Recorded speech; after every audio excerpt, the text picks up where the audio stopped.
આપની સાથે હું છું મિત્તલ ખાણી। આ સમાચારો પર નજર કરીએ તો અરવલ્લીના ભિલોડામાં ધોધમાર વરસાદી વાતાવરણ જામ્યું છે। યાત્રાધામ શામળાજીમાં પણ મેઘરાજાનું આગમન। સવારથી મેઘરાજાએ ધુઆંધાર બેટિંગ શરૂ કરી છે। Bhiloda bus station, state bank વિસ્તારમાં વરસાદી પાણી ભરાયા। ખલવાડ, ભવનાથ, લીલચા, માંકરોડામાં પણ ધોધમાર વરસાદ વરસ્યો।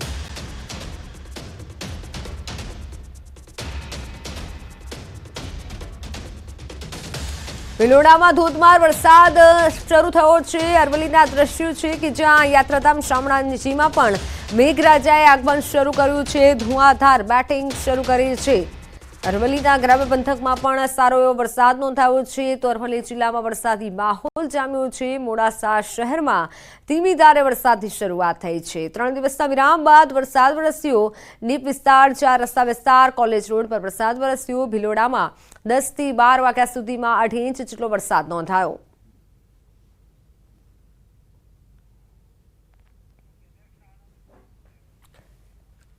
વૃદ્ધાને હાર્ટ એટેક આવતા 45 સેકન્ડમાં મોત નીપજ્યું છે। આણંદમાં વિદ્યાનગર જનતા માર્ગ પર ઘટના બની। સિક્યુરિટી ગાર્ડ તરીકે નોકરી કરતા હતા વૃદ્ધા। નોકરીએથી પરત જતા ચાલતા એટેક આવ્યો। સમગ્ર ઘટના સીસીટીવીમાં કેદ થઈ। સીસીટીવીમાં જોવા મળી રહ્યું છે અચાનક જ હાર્ટ એટેક આવે છે અને વૃદ્ધા નીચે ઢળી પડે છે।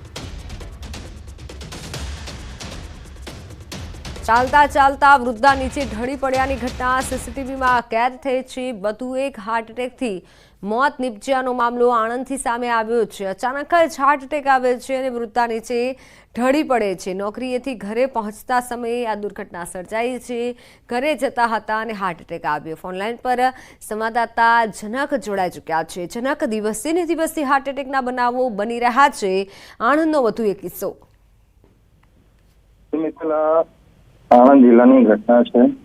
એક વૃદ્ધ વ્યક્તિ જે સિનિયર સિટીઝન છે પણ આર્થિક પરિસ્થિતિ સામાન્ય હોવાના કારણે વિદ્યાનગર ભાઈકાકાથી જનતા રોડ ઉપર એક પેટ્રોલ પંપ પર ફરજ બજાવતા હતા અને એમની ફરજ બજાવી સિક્યુરિટી ગાર્ડ તરીકે ફરજ બજાવતા ફરજ બજાવીને ઘરે જઈ રહ્યા હતા ત્યારે અચાનક એમને છાતીમાં દુખાવો થયો હતો।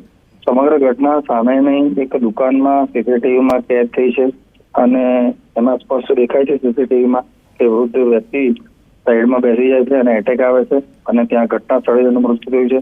હાલ વિદ્યાનગર પોલીસે સમગ્ર કાર્યવાહી હાથ ધરી છે। અકસ્માતે મોતનો ગુનો નોંધવાની ખૂબ મહત્વની બાબત એ છે કે અત્યારે સામાજિક જીવનમાં લોકોની આર્થિક પરિસ્થિતિના કારણે આ પ્રકારના જે ટેન્શનમાં જીવતા લોકો સાથે આવી ઘટનાઓ થતી હોય છે। જનક, આભાર માહિતી બદલ। ખેડા જિલ્લાના કઠલાલમાં જૂથ અથડામણ બાદ શાંતિનો માહોલ જોવા મળ્યો છે। સમગ્ર શહેરમાં ચુસ્ત પોલીસ બંદોબસ્ત ગોઠવાયો છે। જિલ્લા પોલીસને કઠલાલમાં સ્ટેન્ડ બાય રાખવામાં આવી છે। જિલ્લા પોલીસ વડા સહિતના અધિકારીઓ કઠલાલમાં પોલીસ બંદોબસ્તમાં ગોઠવાયા। ખેડા જિલ્લા સહિત અમદાવાદ, આણંદ અને ગાંધીનગર એસઆરપી પોલીસ દ્વારા કઠલાલ શહેરમાં લોખંડી બંદોબસ્ત ગોઠવાયો છે। ખેડા પોલીસે સરકાર તરફથી પોલીસ સ્ટેશન બહાર ભેગા થયેલા 300 લોકોના ટોળા વિરુદ્ધ ગુનો દાખલ કર્યો છે। ખોખરવાડ ગામે વાહન ચાલક પર જે હુમલો કરાયો હતો તેમના દ્વારા પણ 4 લોકો સામે ગુનો દાખલ કરવામાં આવ્યો છે। અત્યાર સુધીમાં પોલીસે 2 લોકોની અટકાયત કરી લીધી છે। પૂછપરછ હાથ ધરવામાં આવી છે। કઠલાલમાં પોલીસ સ્ટેશન પાસે જ જૂથ અથડામણ થયું હતું। વાહન ધીમું ચલાવવા બાબતે બબાલ થઈ હતી અને બાદમાં મારામારી કરી હતી। અસામાજિક તત્વોએ હાઈવે પર એક બાઇક પણ સળગાવી હતી।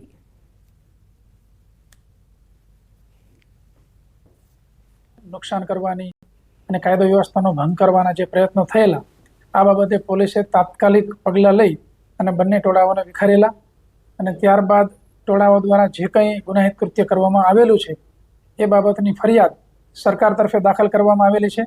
આશરે 301 લોકોના ટોળાની વિરુદ્ધમાં ગુનો દાખલ કરવામાં આવ્યો છે અને એ લોકોના પણ વિડીયોગ્રાફી, ફોટોગ્રાફી આ તે અમને બધું ઉપલબ્ધ થયેલું છે। કઠલાલ શહેરના નજીક ખોખરવાડ ગામ પાસે એક વાહન ચાલક સાથે સામાન્ય બાબતમાં મારામારી કરવામાં આવી છે। જ્યારે વાહન ચાલક સમગ્ર બાબતે કઠલાલ પોલીસ સ્ટેશન ખાતે ફરિયાદ નોંધાવવા પહોંચે છે ત્યારે બંને કોમના ટોળાઓ કઠલાલ પોલીસ સ્ટેશન આવી કઠલાલ શહેરની શાંતિ દોડવાનો પ્રયત્ન કરે છે।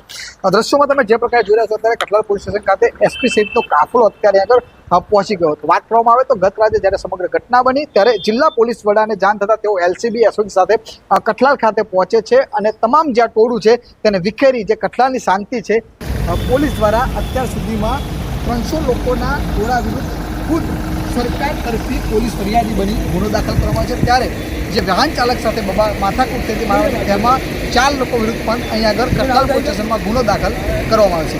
હાલમાં વાત કરવામાં આવે તો સમગ્ર કઠલાલ શહેરમાં શાંતિ ફેલાઈ છે અને આજે વહેલી સવારથી આણંદ, અમદાવાદ તેમજ ગાંધીનગર SRPનો પણ પોલીસ બંદોબસ્ત કઠલાલ શહેરમાં ફાળી દેવામાં આવે છે. હાલમાં તો જો કે કહી શકાય કે અત્યાર પોલીસ દ્વારા 2 જેટલા લોકોની અટકાયત કરી વધુ પૂછપરછ હાથ ધરવાઈ છે, પરંતુ હાલમાં સમગ્ર કઠલાલ શહેરમાં પોલીસ છાવણીમાં ફેરવાયું છે.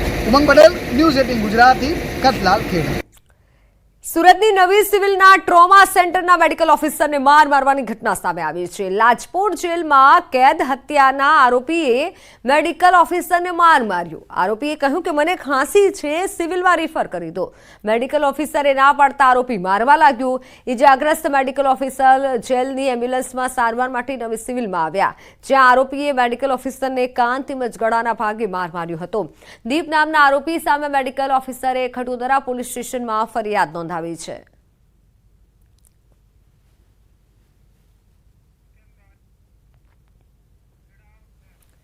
બોટાદમાં પોલીસકર્મી પર ગંભીર આરોપ લાગ્યા છે. ગઢડા ઢસા રોડ પર પોલીસકર્મીએ માર મારી રૂપિયા 10,000ની લૂંટ ચલાવી હોવાનો સુરેન્દ્રનગર જિલ્લા પંચાયતના સભ્યએ આક્ષેપ કર્યો છે. સમગ્ર મામલે પોલીસે કહ્યું કે આરોપી પોલીસકર્મીનું નિવેદન નોંધવામાં આવશે અને યોગ્ય પુરાવા હશે તો પોલીસકર્મી વિરુદ્ધ કાયદેસરની કાર્યવાહી કરાશે. ગાડી રોકતા મેં સાઈડમાં રાખીને મને કે તને હવા એમ કરીને ટીકા પાટુનું મને ધોકાનો માર માર્યો. જે મન ફાવું બે ફામ ગાળું બોલ્યા.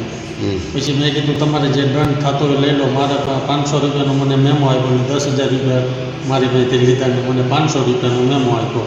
નિવેદનમાં એમણે આ રીતના આક્ષેપ કરેલા હતા કે પોલીસે માર મારી અને મારી પાસેથી 10,000 રૂપિયા લઈ લીધા છે અને અમને ઢીકા પાટુનો માર મારેલો છે. એમના લખાયા મુજબની હકીકત PSI ગોયલે લખી લીધેલ, તેમ છતાં યુવરાજસિંહ પરમાર ના હોય એમાં સહી કરવાની ના પડેલ, જે બાબતે અમે ધારાધોરણ મુજબ સ્ટેશન ડાયરીમાં એન્ટ્રી કરેલ છે. જો એમના તરફથી કોઈ રજૂઆત આવશે તો અમે એની તપાસ કરીશું. સુરત સહિત દક્ષિણ ગુજરાતમાં ભારે વરસાદના લીધે 15,000 એકર શેરડીના પાકમાં સફેદ માખીનો ઉપદ્રવ વધ્યો છે. ખેડૂતોને પારાવાર નુકસાન થયું છે. સાથે ભારે વરસાદના કારણે સુરત, તાપી સહિત દક્ષિણ ગુજરાતના જિલ્લાઓમાં ભારે નુકસાન થયું છે.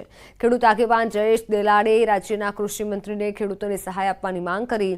શેરડીના 3 લાખ એકર પાકમાંથી મોટા ભાગમાં પાકને વ્યાપક નુકસાન પહોંચ્યું. જિલ્લાના ઓલપાડ, કુદસડ, કીમ, પલસાણા અને બારડોલી સહિતના વિસ્તારમાં સફેદ માખીનો કહેર જોવા મળ્યો. ત્યારે વરસાદથી ખેતી પાકોને થયેલા નુકસાનનો સર્વે કરવા અને સહાયમાં જીવાતથી અસરગ્રસ્ત ખેડૂતોનો પણ સમાવેશ કરવાની માંગ ઉઠી છે. આવનાર દિવસોમાં કૃષિ મંત્રીને અમે વિનંતી કરી છે કે જે સફેદ માખીના ઉપદ્રવને કારણે ખેડૂતોને ખૂબ નુકસાન થયું છે, એમને પણ આવરી લઈને ખેડૂતોને સહાય થાય, સર્વે થાય એવી અમે માંગ કરી રહ્યા છીએ. સુરેન્દ્રનગર